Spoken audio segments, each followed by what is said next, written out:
Salam alaikum, bonjour tout le monde, j'espère que vous allez bien, que vous vous portez bien. Je vous retrouve avec cette nouvelle vidéo dans laquelle je vais partager avec vous une délicieuse recette de petits pains, de petits bot-bot farcis comme vous le voyez ici, très moelleux et surtout très facile à réaliser. Voilà, on aime bien, surtout maintenant pendant le mois de Ramadan, trouver des recettes simples et qui sont également bien gourmandes. Comme vous le voyez ici, on a une très fine couche de pain et le pain est super moelleux avec une délicieuse farce.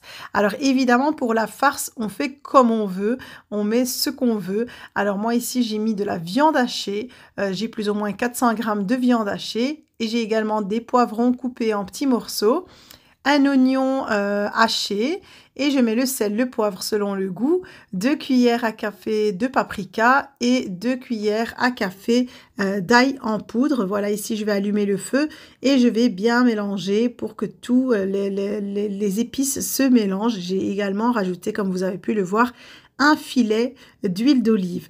Voilà, comme je vous l'ai dit, la farce, ça reste vraiment en goût. On peut varier ou faire une farce juste végétarienne, changer de type de viande, etc. Voilà, je laisse vraiment cuire sur feu doux et je mélange comme ça en écrasant bien la viande hachée pour qu'elle voilà, qu'elle s'émiette bien comme il faut. Et je vais vraiment laisser cuire jusqu'à ce qu'il n'y ait plus du tout de liquide au fond de ma poêle. Voilà, je laisse refroidir de côté et je passe à la préparation de la pâte de mes pains bot-bot. J'ai un bol de farine et un bol de semoule fine. Donc un bol, c'est plus ou moins 350 g, une cuillère à soupe de levure boulangère, une cuillère à café de sucre, une cuillère à café de sel et je vais également mettre une cuillère à soupe d'huile. Voilà, ce sont des ingrédients très basiques. C'est une recette très simple et facile à réaliser. Et j'aurai besoin d'eau tiède pour le mélange. Alors ici, j'ai également un bol d'eau tiède, donc c'est plus ou moins 350 ml. Et évidemment, vous allez vérifier à la fin votre pâte pour voir s'il faut rajouter ou diminuer quelques gorgées d'eau. Voilà, comme vous avez pu le voir, j'ai mis la levure de boulangerie directement dans l'eau tiède et je l'ai mélangée.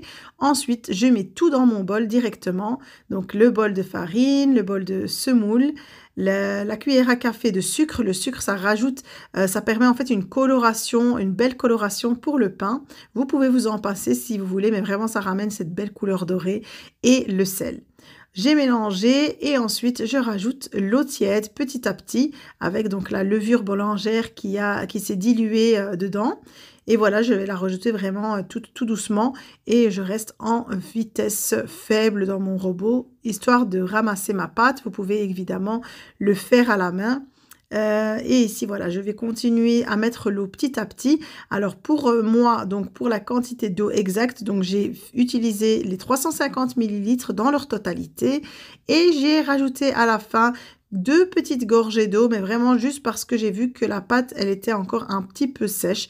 Donc voilà, ça c'est à vous d'observer et de voir la consistance de votre pâte. Si vous voyez que dans le fond de votre bol, il reste encore, voilà, comme ici je le montre chez moi, de la partie qui est encore sèche et que la pâte est encore sèche, vous rajoutez quelques petites gouttes d'eau jusqu'à ce qu'elle se ramasse. Donc c'est vraiment très peu d'eau, comme vous avez vu ici, un petit filet. Et je laisse travailler la pâte, il faut la travailler quelques minutes, 5 à 10 minutes grand maximum. Ensuite, une fois que j'ai terminé de pétrir ma pâte, vous voyez, on obtient une très belle pâte bien souple qui ne colle pas aux doigts. Je vais rajouter la cuillère à soupe d'huile. Vous pouvez vous en passer si vous voulez, mais évidemment, ça ramène le moelleux dans la pâte, dans le pain. Ça va vraiment ramener ce pain qui est super moelleux. Je l'ai laissé encore se pétrir 1 à 2 minutes et j'ai recouvert de cellophane. J'ai laissé poser ma pâte 30 minutes.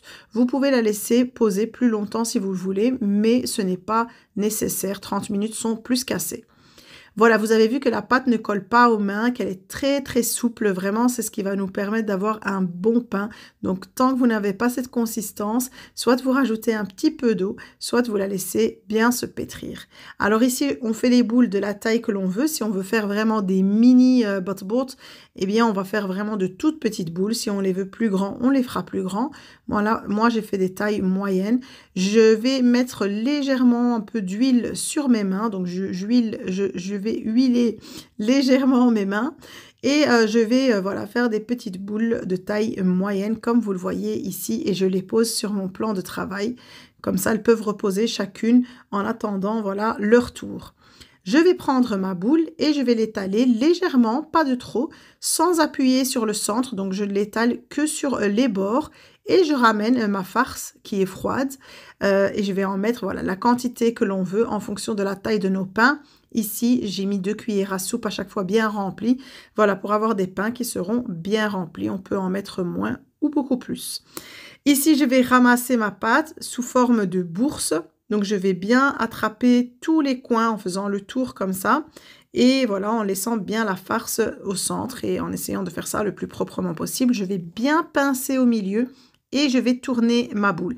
Alors, je passe directement à la cuisson. Ici, je voulais juste vous remontrer une deuxième fois au niveau du pliage et ensuite, on va passer à la cuisson. Donc, à chaque fois que je farcis un pain, je le mets directement à cuire sur ma poêle pour éviter d'avoir une pâte qui va se couper ou se déchirer. Donc, une fois que le pain est farci, je ne l'étale pas sur le plan de travail. Je laisse, voilà, je le laisse vraiment sous forme de boule, légèrement aplati, mais je vais vraiment l'aplatir sur la poêle directement. Ici, je suis sur un feu qui est assez doux et je viens mettre très peu d'huile. Voilà, on en met très peu à chaque fois. Je dépose mon petit pain et c'est ici que je vais commencer à l'étaler. Donc, je ne l'étale pas sur mon plan de travail, sinon je risque de déchirer complètement la pâte et ça aura, on a du mal en fait à le récupérer pour venir jusqu'à la poêle. Donc, je le pose sur ma poêle et je vais l'aplatir et je vais à chaque fois mettre très très peu d'huile et le tourner. Donc il faut le tourner constamment. Il ne faut pas attendre qu'une face soit vraiment bien cuite avant de le tourner.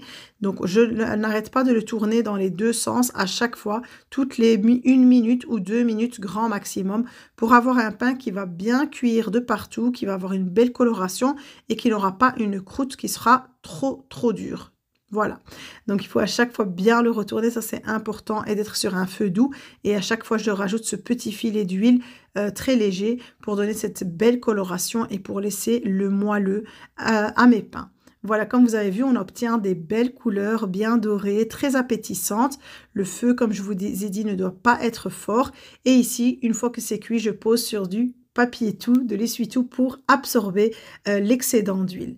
Voilà, ici, j'ai terminé de préparer tous mes pains.